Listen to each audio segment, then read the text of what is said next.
Today I'm making Captain Enoch's helmet from Star Wars Ahsoka. For this build, I used floor mat foam, craft foam, half-cylinder foam, coffee foam. I like foam in my coffee. Hot glue, super glue, contact cement, fast dry sealant, old sunglasses or goggles, a gold party mask or blank mask, and gold paint, sanding equipment, safety gear, scissors, razor pens, and a box cutter. First I made a dome template and traced it onto white EVA foam. This dome template is linked in the video description. The full template will be available as soon as I can scan it in. After tracing the templates, I cut them out using a sharpened box cutter or scissors or razor pen. I sharpened the blade in order to get a clean cut because foam dulls out the blade with each cut, and there's no need to go through an entire pack of blades on every single project. I'm using white EVA foam for this build solely so that I can skip the painting process. EVA foam is notoriously difficult to paint, so if you can get a hold of the foam that's the same color as your final product is meant to be, then you can save yourself days, even weeks of painting. It's the only way I can get a video out on time. I sanded the edges smooth on my belt sander, but rotary tool will also work. I heat formed the pieces, which you have to do carefully because the heat gun gets hot enough to burn the foam, which is very difficult to disguise when you're working with white EVA foam. Also, you could burn yourself. That's just probably should have been at the forefront of that warning. Try not to stretch the edges of the darts, otherwise they won't line up right when they're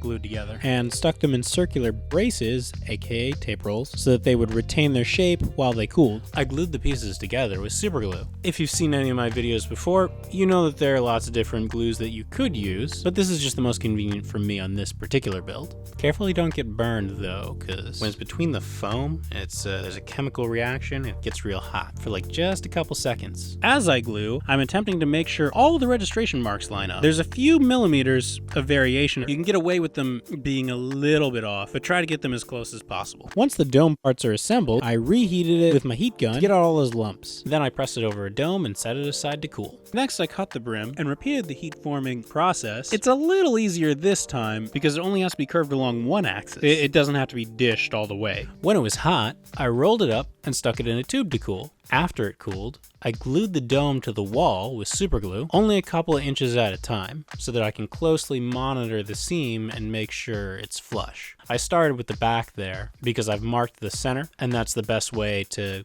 get the edges to come out even in the front, at least in my experience. Luckily, super glue dries pretty fast, so this didn't take too long. Okay, there we go. I've just built a basic bad guy helmet. From here you could go snowtrooper, AT-AT driver, generic background imperial, but today I'm making Captain Enoch's helmet. Is it Enoch or Enoch? Sounds like a Klingon. You a Klingon under that mask? It's a classic stormtrooper helmet that's been severely damaged and then rebuilt with an inset gold, sorta Greco-Roman style faceplate. It's actually giving me kind of Chronicles of Riddick vibes. Although I'm glad to see that Amos from The Expanse is getting more work as a sci-fi tough guy, because as we all know, he is that guy. And if you have no idea what I'm talking about, just watch The Expanse already. It's been out forever. It's great. It's like Game of Thrones in space. Anyway, let's get back into it. Now I'm going to move on to the brim. I'm using 4mm roll foam here because I need enough surface area to go all the way around the exterior of the helmet. It wants to roll in on itself, so I weighted it down with 1, 2, 3 machinist blocks. When it was good and secure, I drew a curved strip onto the foam to go around the rim. This is only half of it though. I'm sort of doing a longer, skinnier version of the center of the helmet dome from earlier, if that helps you visualize it. While they are out, I worked on the mid-section of the brim. I cut a strip from the roll foam 4 inches wide, although later refined it to 3 inches. Trial and error and all that. Then I rounded off the ends from the earpieces. This is a super sophisticated method for heat forming that I'm using right here, because as all prop makers know, the best way to heat form foam is by using a coconut shell. I glued those two strips together with super glue, maybe. Once everything was heat formed, I glued the middle brim around the outside of the helmet, that's the flat piece, and then I glued the lower brim below that. Shocking, I know. And by this point, the curved part of the brim had aired out enough to work with safely, so I brought it back in and glued it to the helmet. The strip just above it forms a convenient corner for it to nestle into, while simultaneously making it more durable and hiding a seam. However, I did still have to cover that seam with putty, so it's kind of moot. That edge is supposed to be rounded. All the edges are rounded on the Stormtrooper helmet because originally they were all vacuum formed, and in order for the form to be released from the model, the edges have to be curved. I know entirely too much about vacuum forming. I trimmed the edges and then glued it in place. Then I glued the black strap to the top of the brow. First I need to finish the ear details. They consist of squares and rectangles, and circles, and this teardrop shape. They're all stacked. I stacked them on top of one another and then glued them to each side of the helmet and then folded them underneath. Then I covered the rough seam from before with another half-cylinder EVA foam strip. I'm going to save the excess for that little bit later once I know exactly how the shape of the side tubes. I used gray foam this time so that I wouldn't have to paint them later. It's not that I don't like painting, it's just that it slows down the process of getting the builds out to you guys, you know? So if I can get around it, I absolutely will.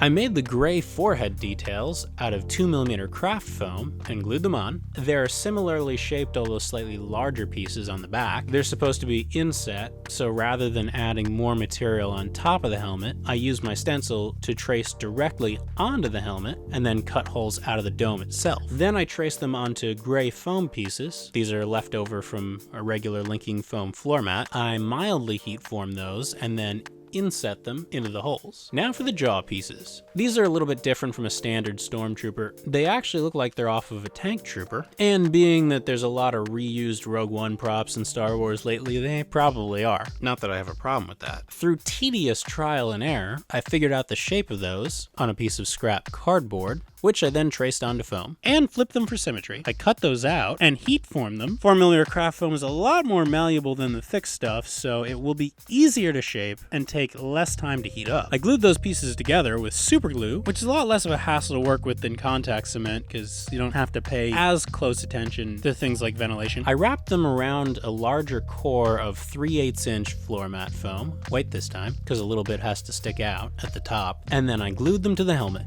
Then I made the vents out of scrap 4mm foam by cutting rectangles and then carving parallel lines into them. I glued them to the ends of the jaw pieces and carefully heat formed them to get the lines to open up a bit. It's very easy to destroy foam that's this thin. Now I'm gonna have to do something to keep those centered. Then I made a structural piece for the inside so that it would hold its shape and not try and deform like so many of my earlier helmets. I stopped doing the rigid internal support structures because those would get crushed by baggage handlers, but without the supports, the helmets would deform on their own and just expand back out. So the compromise is to leave the supports in there, but make them out of foam, or cut up wire coat hangers. For the black speaker detail, I wanted to do something different that involves less sanding, so I cut a large foam cylinder in half and then wrapped smaller half cylinders around it, stacking them one on top of the other. It's not exactly the same as a standard stormtrooper, it's a little elongated. By this time in the build process, I decided to take a break, so while I was going to sit for a while,